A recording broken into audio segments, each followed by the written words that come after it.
नमस्कार बच्चों, आपके अपने YouTube चैनल संस्कृत ज्ञान धर्म में आपका स्वागत है। आज हम कालिदास के दूसरा महाकाव्य रघुवंशम के बारे में जानकारी प्राप्त करेंगे। रघुवंशम, इसमें रघु वंश में जो भी उत्पन्न हुए राजाओं का, श्री राम के वंशजों का वर्णन है। रघुवंशम का अर्थ क्या है? रघुवंशीय राजाओं का वर्ण। रघुकुल में जिन्होंने जन्म लिया है, जो रघुकुल के राजा हैं, उनका सभी राजाओं का वर्णन रघुवंशम में है। विधा क्या है? महाकाव्य है। विभाजन 19 सर्गों में इनका रघुवंशम का विभाजन है। रघुवंशम का क्या 19 सर्गों में विभाजित किया गया है। श्लोक 1569 है। नायक अनेक है। रघु बहुत सारे नायक हैं। और राम नायक धीरोदात। राम कौन से प्रकार के नायक हैं? धीरोदात। जो रघुवंश में उत्पन्न हुए सभी राजाओं का वर्ण है, तो सभी नायक हैं, तो अनेक नायक हो गए। ठीक है। सर्वाधिक वर्ण 6 सर्गों में 10 से 15 राम का वर्णन किया गया है। ठीक है। सर्वाधिक 6 सर्गों में 10 से 15 में सर्वाधिक वर्ण राम का किया गया है 6 सर्गों में 10 से लेकर 15 तक। सिर्फ राम, श्री राम का वर्णन किया गया है। सर्वाधिक सर्ग 10 से 15 6 सर्गों में, 10 में से लेकर 15 6 सर्गों में राम का वर्णन किया गया है। नायिका अनेक है। सीता है ना, वो स्वीक्य नायिका है, और राम धीरोदात है, और सीता स्वीक्य नायिका है। पट्टिनायक रावण है। उपजीव्य है रामायण और पद्म पुराण। रघुवंशम के उपजीवी हैं रामायण और पद्म पुराण। रघुवंशम के उपजीव्य कथानक है।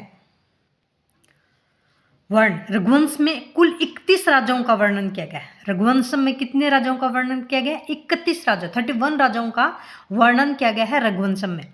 सूर्यवंशीय 31 राजा है। सूर्य, मनु, दिलीप, अज, इन सब का वर्ण है 31 राजा। सूर्य से स्टार्ट हो गए। सूर्य के बाद मनु, दिलीप और फिर अज, इनको का वर्णन है। रघुवंशीय 30 राजा और इक्ष्वाकुवंशीय 30 राजा। रघुवंशम या इक्ष्वाकुवंश 30 राजाओं, दिलीप से लेकर अग्निवर्ण तक का वर्ण है। इनको रघुवंशीय राजा भी बोलते हैं और इक्ष्वाकु वंशीय भी बोलते हैं। और इनका दिलीप से लेकर अग्निवर्ण, सूर्य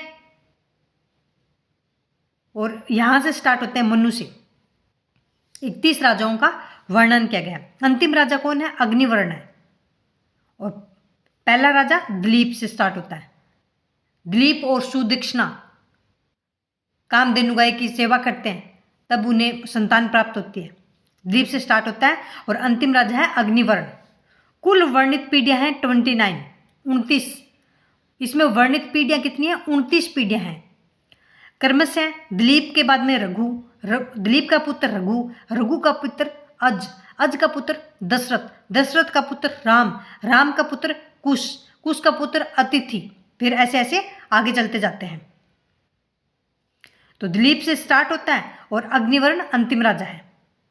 दिलीप और सुदक्षिणा ने जब कामधेनु गाय की सेवा की थी, तो उन्हें रघुपुत्र उत्पन्न हुआ था।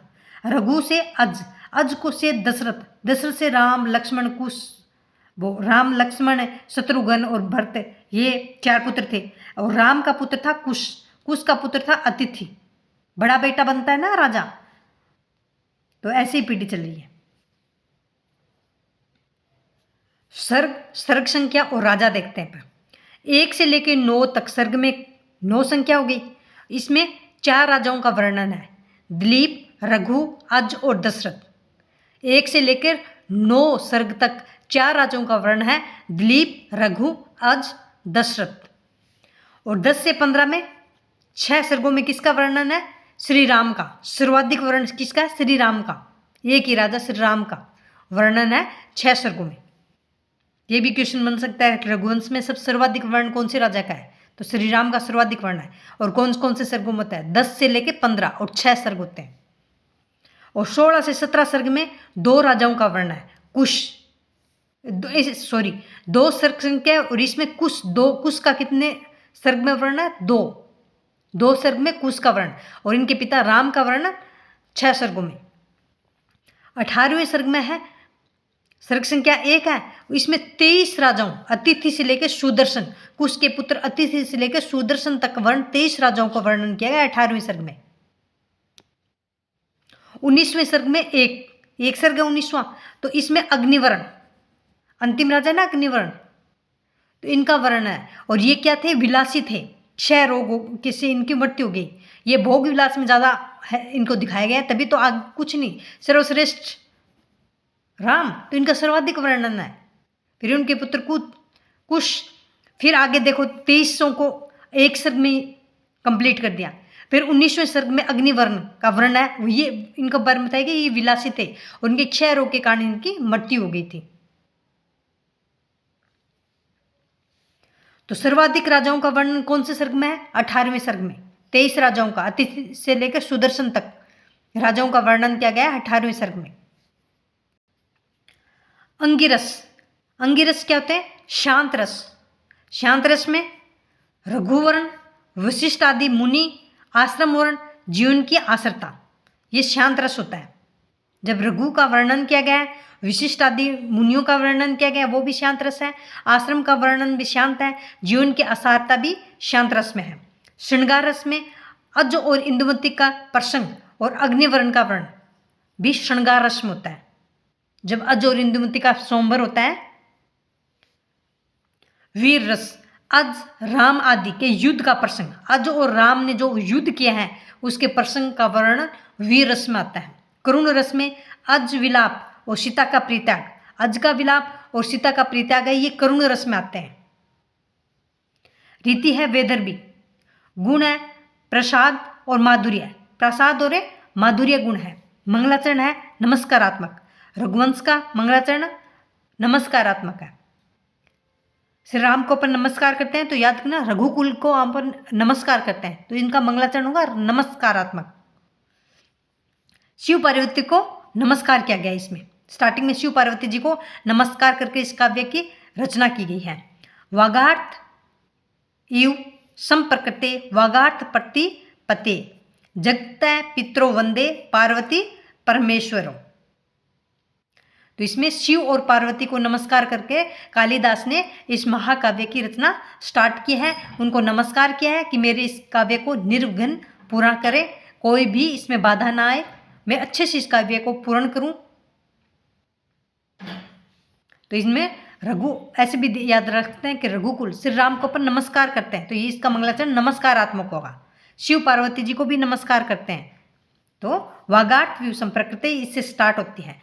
रघुवंश की रचना किससे हुई, वाक अस्ति, विद्वत्मा ने क्या बोला, अस्ति कश्चित वाक विशेष है, तो इससे वाक से वागार्थ व्यू कुमार शंभू की रचना की। वाक वाणी शब्द पार्वती और अर्थ शिव। महाकाव्य का प्रारंभ मनु का नाम लेकर दिलीप वर्ण, मनु का नाम लेकर दिलीप वर्णन से है। दिलीप ने सेवा कामधेनु की पुत्री नंदिनी की थी, मैंने कामधेनु बोलते थे ना, कामधेनु की पुत्री नंदिनी की सेवा की थी 21 दिनों तक।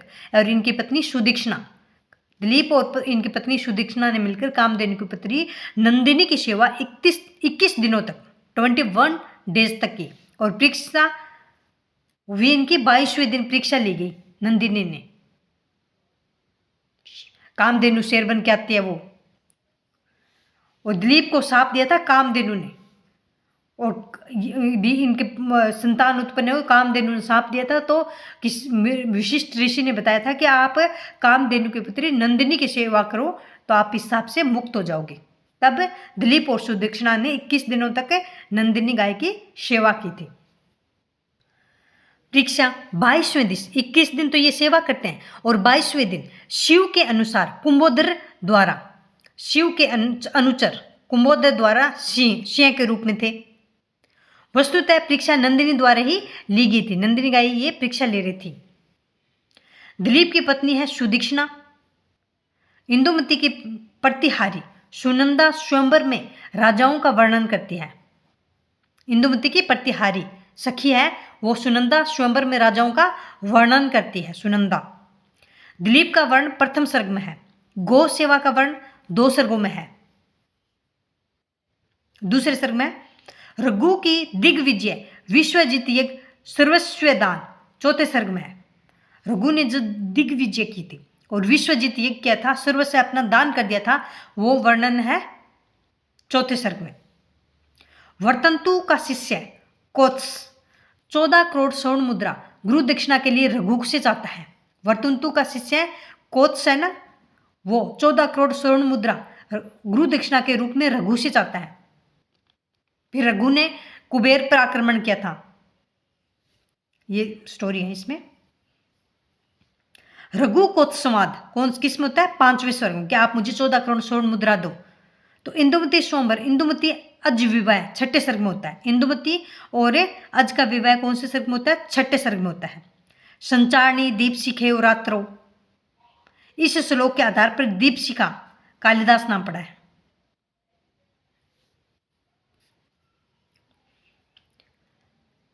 इसी के आधार पर दीपशिखा कालिदास का नाम पड़ा है। अज विलाप करता है 8वें सर्ग में।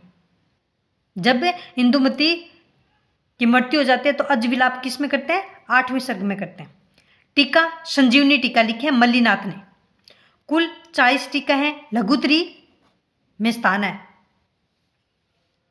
इस पर 40 रघुवंश पर 40 टीकाएं लिखी गई हैं और इसे लघुत्रयी कहते हैं। रघुवंश लघुत्रयी में आता है। प्रशस्त्यां कै है रघु कार्य न रमते, रामायण को कवि प्रथम पद पद्धति रघुवंश में कहा गया है। कवि की प्रथम पद पद्धति किसको कहा गया है? रघुवंश में रामायण को कहा गया है। कवि की प्रथम पद पद्धति कहाँ पे कहा गया है? रघुवंश में रामायण को। लक्षित काव्य का सर्वश्रेष्ठ उदाहरण है। लक्षित काव्य का क्या है? सर्वश्रेष्ठ उदाहरण है। किथ महोदय के अनुसार रघुवंश को कालिदास की प्रौढ़ प्रतिमा का प्रसून कहा है। कालिदास की प्रौढ़ प्रतिमा का प्रसून किसे कहा है? रघुवंशम को। और रघुवंशम किसने कहा है? तो किथ महोदय ने कहा है। रघुवंश का आदर्श